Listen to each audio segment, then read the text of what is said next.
पाटील पुन्हा ॲक्शन मोडमध्ये आहेत. 13 तारखेची वेळ सरकारला दिलेली आहे. अवघे 5 दिवस राहिलेले आहेत. सगळे सोयऱ्यांची अंमलबजावणी करा, नाहीतर संपूर्ण महाराष्ट्रामध्ये उमेदवार उभे करायचे की नाही हा सुद्धा आम्ही निर्णय घेऊ असं म्हणतायत. काय करणार सरकार? मला वाटतं जरांगेंची भूमिका केवळ सरकार विरोधी दिसते.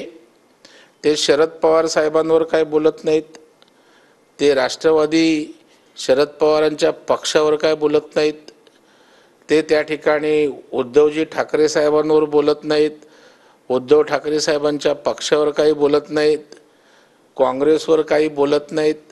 म्हणजे मला वाटतं ठरवून उमेदवार पाडणार, कोणाचे पाडणार, पर्टिक्युलर पाडणार उमेदवार. त्याच्यामुळे मला वाटतं राजकीय अभिनिवेशातनं त्या ठिकाणी त्यांच्या आंदोलनाला त्या ठिकाणी किनार येता कामा नये अशी अपेक्षा आहे.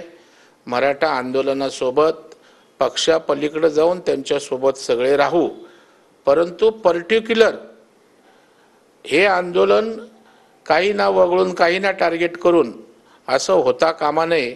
मला वाटतं तशा प्रकारची दक्षता घेतली तर आंदोलन त्या ठिकाणी आणखी योग्य दिशेनं जाईल, न्याय मिळेल, त्याला बळकटी मिळेल. नक्कीच. पण ते थेट आव्हान देतात सरकारला की 13 तारखेपर्यंत सगळे सोयऱ्यांच्या अधिसूचनेचा जी अंमलबजावणी ती करा, अन्यथा सर्व उमेदवार आम्ही पाडू असं सुद्धा ते त्या ठिकाणी सांगतायत.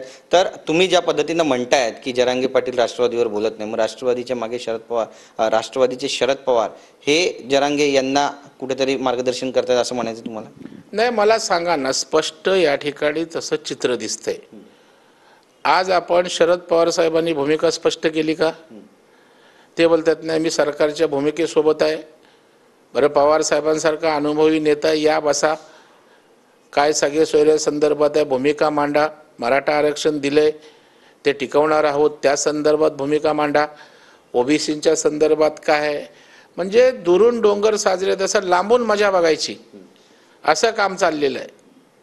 त्याच्यामुळे त्या ठिकाणी लांबून बघतायत आणि आपल्याला काय आयती राजकीय पोळी जरांगेंच्या आंदोलनामुळे भासता येते काय याचे खुशीत मांडे ते खात आहेत. मला सांगा उद्धव ठाकरेंची काय भूमिका आहे सांगावं त्यांनी मराठा आरक्षणाच्या बाबतीत, जरांगे साहेबांच्या भूमिकेच्या बाबतीत. पण त्याच्यावर बोलायचं नाही आणि तिकडे जाऊन संभाजीनगरला काल बोलायचं मराठा आणि ओबीसीने धडा शिकवला पाहिजे. अरे तुम्ही नेमके कोणाच्या बाजूने आहात? तुम्ही नेमके